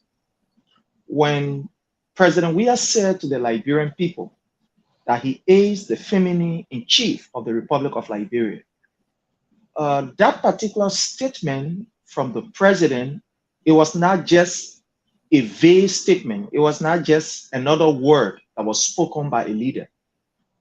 But today we are seeing the actuality. We are seeing the breadth of a new dispensation where our mothers and our sisters are giving the torch in order for them to participate. I can say this. There were many political leaders. In fact, we had a female that became the president of this issue of how you call or female, involved in the body politics. There's always been, let's say, a mere talk. There has never been any leader politically in the history since 1847 that have given women The actual seat, people have been talking, they want women representation. But for what we've seen under this president is a clear manifestation that indeed Liberia politics is growing, and want to thank His Excellency. Now, it is against this backdrop today that we are seeing the likes of Madam Josephine Davis, one of the funniest species that we can ever boast of in Liberia. Let us, I won't try to divulge our political party from her. But when you look at this lady and you look at her contribution to Liberia, I think she's one of the funniest female in the Republic of Liberia that we can boast of, like Marapiso, Sedita, how you call Mamesi Kaba, Memina Golonka, and all these astute ladies that are working in this government. So today, looking at her presentation, there are 3 points that I was able to gather from her excellent presentation. Number 1, Mr. So, you can bear with me, that there are many political pundits or people who, have political ambition. When they appear on shows, what they do is that they try to castigate, especially their opponent. They try to condemn and they try to criticize. But when you listen to the Honorable Jojo, you will see that she was very respectful of her opponent, something which you yourself alluded to, and you were surprised. All the time that she spoke with respect, and by even calling Yeke Koluba an honorable. Let me tell you this, for me as an individual, I will not come on this platform, and you understand, to disrespect anybody. But there are certain people who does not represent the title that they bear. But today what we are seeing is the different that have been infused in our body politics. That even though you do not agree with me, even though you do not agree with the individual, you have a different political, lens, or respect the individual office that he occupies. And that's what we saw in this particular young sister. That's what we saw in this sister. You can bear me witness. I'm not trying to sugarcoat it. All the time that she spoke with respect for this particular lawmaker, his office that he represents. Unlike other people who will come on this platform, you are a living witness that will condemn and insult people, blah, blah, blah. But that is one of the most honorable things that I observe from this particular system. And it is not strange because the CDC, as a political institution, have always taught her people to respect your opponent. I'm a security person. Let me say this. In order for you to be able to defeat your opponent, you must have respect for your opponent. That person can even be rogue. Respect that person's talent. And when you respect that person's talent, you can get the information. But if you disrespect them, it means that that person will use to be able to conceal information. That's why sometimes you see people say, well, when I look at it, they police people, they're working along with the criminal, or how they petting the men. So it's not that they love them, no, but you must respect the person that you are working with. He can be a criminal or whatever, but respect his right. And that's why we saw the Honorable Josephine Davis doing here, respecting the office that a Yeke Koluba occupies, because she will be there tomorrow. It is about the office and not the individual. So that is one thing that I observe. But I will pause here. I'm sure, I will pause. I kind of like it was a little bit, not that I'm expecting her to come here, but first of all, when I established the conflict, the link, very apprehensive because people feel comfortable where they want to go. But I also told her, hey, I don't agree with you. I'm not supporter of your party. Neither I'm not against your party or the president, but I would want to have the conversation. And she committed she committed to a word to show us. So that was one of the things I took care of. And when I said, well, the guy would say, bad guy, she said no. But again, that was it. No, with this said, monitoring what you have, we also committed that even if we require one of the Koluba, which I don't know, or any other person to a debate that she's willing to honor. How do you think, in your own understanding, she prepared for this job, Prince? Well, let me just say this. I know Madam Josephine Davis long before she could enter the public sector, from her school days or from the day, as a youth. There are certain people with distinct and unique quality that you must always be able to bear witness of. The first thing is that Madam Josephine David has always been there for people. Even during her school days, she has always been there for her colleagues. There were times, even in your high school, that Madam Josephine David will even take her colleagues and say, look, let's go, let's go and share what I have. And Madam Josephine David will be there for her colleagues in school, high school. When it came to even her higher education at the level of the university, the UMU University, she was always there for her colleagues. This woman will organize programs and put other people in front. She was never wanted to be seen that Damio, in your Liberian politics, you open your hand, get a guinea fowl, Damio, everything Damio. She has always worked to put forth the agenda of the institution. So I am not surprised. I am not surprised. I believe that this particular sister possesses all of the characteristics that it takes to be able to represent her people, to make better law, and to have an oversight. Because remember now that there are 3 cardinal responsibilities. But even at that, with what this woman is doing, is something that is very unique, Mr. So. It's something that is very, very unique. Since this woman took office as IG of the Republic of Liberia, I can say this to you. Do you know that Josephine David has never spent her salary on herself? Maybe she don't know. Let me say this. We can follow people.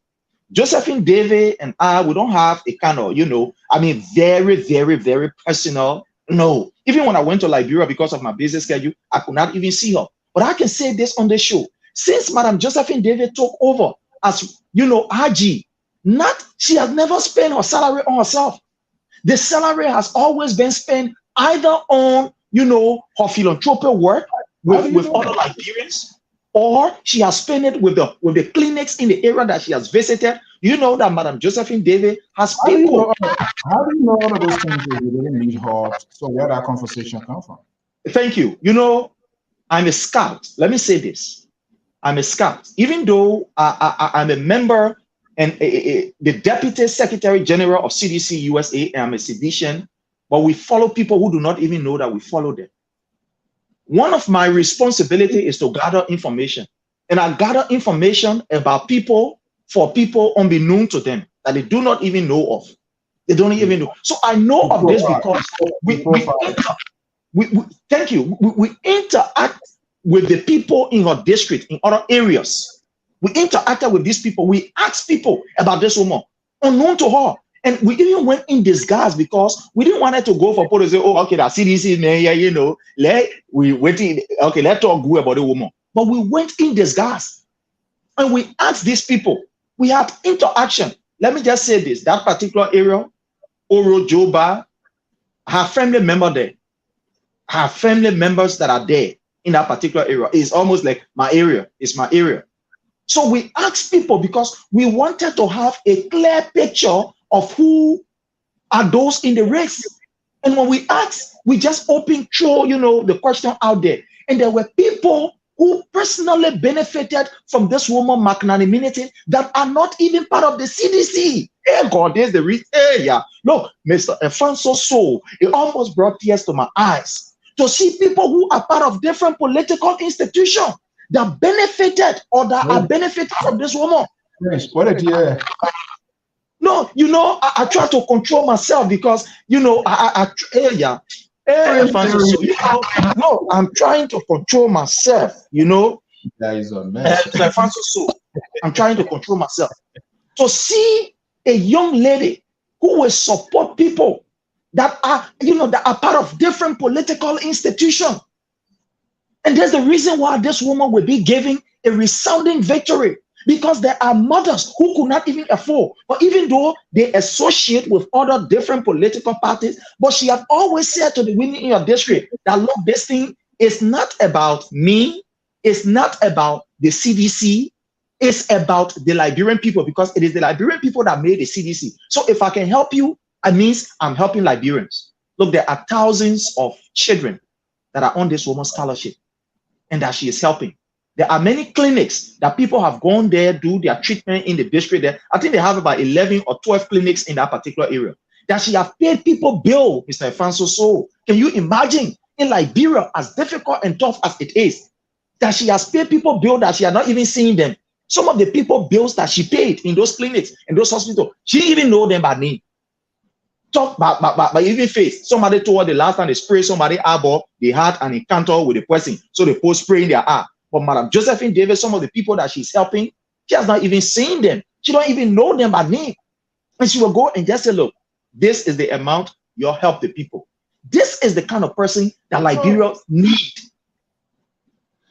All right. Well, time has caught up with us here, so we just wanted to get reaction from the other side. But we hope to be there, not just in the call, but there are other people. And like I said, we'll try to reach Honorable Calabar. Hopefully, he honors our invitations and other people. I think everybody should be given the opportunity to speak. Definitely. And to just lay on this two quickly, since time have caught up with us. There are just two I just want to speak on, maybe within less than 2 minutes or so. Like I said, there are three distinct things that I drew from her, analysis. I talk about, the respect for her opponent.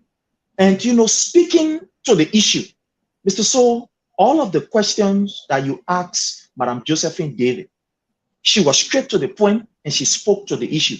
She was not like other who would jump around the place, maybe, and try to dodge the question and do this. No, she was very on point. If I was to grade Jojo today from this interview, I gave her 1,000 over 100. I gave her 1,000 because she spoke to the Hold on, don't make us start different interview. You are a teacher. Is that how you grade a student?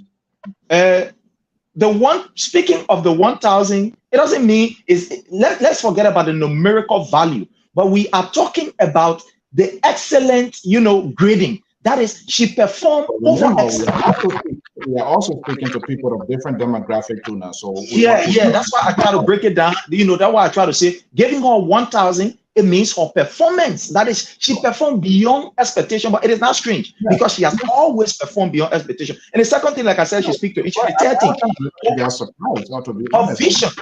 Yeah, the last one is her vision for the district. This woman is the first woman. This young sister is the first in the Republic of Liberia that was able to burn almost 2,000 bags of rice that have always been, spoiled rice that have always been infused on the market. I was surprised she didn't talk about it, but I know the time. Now, I will give you this example. In 2021, Mr. So, the business people, especially those who import rice, they have this particular evil deeds that most of the time they carry on. When they bring in the rice in the ship, some of these rice, before it reaches to Liberia because of one or two reasons, some of them can be spoiled. Completely. They can be spoiled. They can be smelling. These people have a tendency, some of them, of rebagging the rice. They will take that spoiled rice, put it in another bag, and put it on the market for people to sell. And sometimes somebody read when you smell it, you see it's smelling. That has been for a very long time. Under the previous government, the way people have been operating. So now 1,000 bag of rice, they take it, put it in another bag, they sell it to the women in the market, and the women will dry it, take it and start selling it to all back up. But when Madam David took over, this is one of the unique things that she did. When she took over, almost 2,000 bags of rice was completely damaged. And there were people who went to her. I can say this. With 25,000 United States dollars to bribe this woman. She's not saying this. She didn't even know how I managed to get the information. She didn't even know. She listening to me. She didn't even know. They went to her with 25,000 United States dollars and said, Jojo, this is the rice that we're having that's spoiled. We're begging you, Mama. We don't want you to come and do any. Just leave off. And this woman, this young woman, was able to refuse it. The videos are there. It's on Facebook. She was able to take this rice, carry the rice, and she destroyed the rice in the presence of Liberians. That was the first of its kind. And these are the kind of people we need in our society that will not compromise value, that will not compromise morality, that will not compromise the health of the people for anything. You're listening to Yeke Koluba, who were crying the last time. Yeah, no, I'm not coming back. You're going to get my gas slip. Well, because he knows he's not a true representation. You see what he's doing. He insults, he castigates, and he condemns because he doesn't care. Somebody will say, hang for the district. But this is a woman who has been working in that particular district even before she could come to government and in the private sector. So, these are just few things. There are so many, but again, I know time is I think it's important that we intend not to leave no one behind in these national conversations, including people that we have philosophical, political differences, social, to talk to them. That will give us a sense and the electorate a sense in making informed decision. And I tried to, and that's what I did. Some of the questions were deliberate because we need to test the temperaments of those who also want to be leader. What are their outbursts is just to the tip of their finger, how they can manage or address crisis. And I think for the most part, people will say, right, let's see what happens, but again, we'll also reach out to Bokoluba and many others. And for those of you who support the government, and that's what I said, we are not for, we are not against. That's not my job. My job is to call you the opportunity for us to have the conversation. Until you can push yourself wrongly, then it is the electorate or the public will decide. And I really appreciate her honor because I was shocked in the sense that when I call that message and call me back, and then we began this conversation. Can we come? And she listened to me. Said, "Okay, what is the deal? We'll make up the deal." And she showed up. And even sent a message, are we still standing to this? So that was some sort of a confidence. That was okay, I think this lady is really willing for us to talk, So, and I hope everybody would do that because when you begin to be selective, they never, I can't go there because they're not supporting our government, or somebody on our platform says so thing. Let's have a diverse conversation, open up. It's better I tell you it, open it, and to keep it. That's the danger. That's the dangerous group of people who don't say anything. Everything, like better go. And he said, better go, just go ahead.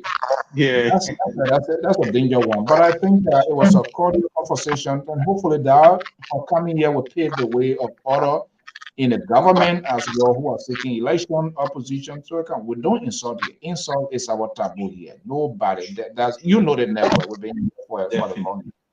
We always respect our people and allow people to tell their narrative. On the basis of that, we can hold them. Prince Sherry, how many of these red banners do you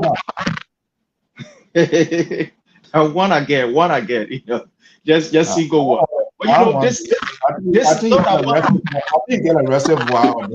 No, G, that one. But this is our paraphernalia. And whenever we are in this, we feel obligated to provide the truth. Whenever we are in this, we feel, that we are under pressure to represent the people at every level and at all times.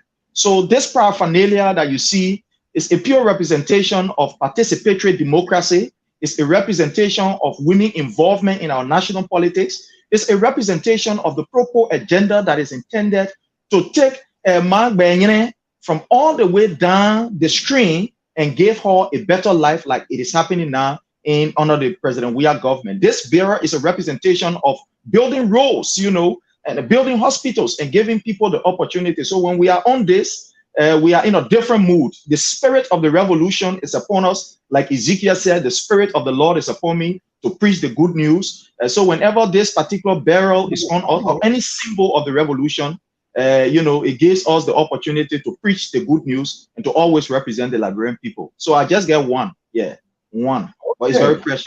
Just one. Prince Sherry on the Palava Hall. Thank you so much for chipping in here this afternoon to get your immediate reactions after the interview. I really appreciate that. Thank you so much.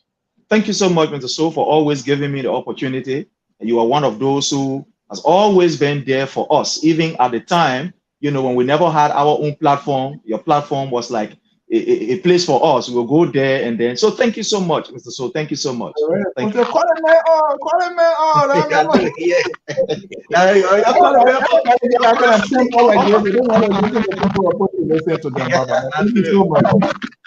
you. Thank you, sir. Thank you, sir. Right. Okay, that was a reaction after the interview with Madam Davis, Josephine Davis, is a former IG and contestant for. She wants to go into this building. We will try to also establish contact with Honorable Yeka Kaluba, the incumbent, and all those that are contesting, and not just only in district number 10, but the 73 seats that are state. They are the true representatives. That's the first branch of government. This building, 1957, this building was erected, and there is a variety of coordination with the other two branches of government simultaneously for the effective administrative conduct of the Republic of Liberia. And so people that want to go into this building, people who want to be a chief occupant or official residents of this building, there's a need that we have a conversation to know who they are, what they represent, their political temperament as well. How can they manage crisis? What could be their reactions when something is going off hand? All of these things are very, very much important because we just don't want people to just go there because they need to go there. And it is our job in the media industry to create this conversation so as to give our people an informed decision-making process and make a judgment. I want to thank you so much today for being here, and hopefully we can be here. Foundation for Children's Care International. I'm interested to know a little more about this foundation. Whoever is the head or group, please let us know. We don't just want to talk politics on our network here. What I see from the nomenclature here, Foundation for Children Care International, it seems to be more or less humanitarian interventions impacting young people, children of all ages, all social, political background, demographic, seems to be impacting them as well. So if you can contact us, let me just put this number here. Let's know a little more of you. And then perhaps we can, let me just put this number here. If you are watching, so if you can take this number, 682-433-8802, we will be able to have a conversation to know more about your foundation and what it is doing, wherever it's located. We need to get that. We don't only prioritize politics here. We talk to people, professional people, people of different background, technocrat, authors, and all of that. That's the beauty of the country. It's not only politicians. You have economists, you have engineers, you have nurses, you have teachers, authors, and all of that. All of these people must be heard. When they are heard, when their ideas expressed, that's what makes you to have a vibrant nation. The reason you see the United States of America is vibrant, it is inclusions of these professionals from all backgrounds, regardless of their race, their ethnicities, and all of that. But one thing is what they bring to the table for the good of the country. So for us here, we intend not to leave no one behind in this process. I want to thank you so much for being here. The old man on the wall now, time has caught up with us. It was a quite fascinating conversation with Madam Davis, and we're looking forward to having more of this and many more to come. 122 days to go in making a consequential political decision, the first branch of government and the executive. 73 seats at stake. Thank you so much and have a pleasant evening. I will see you. Please have a beautiful weekend and God bless you. Thank you for your time this evening.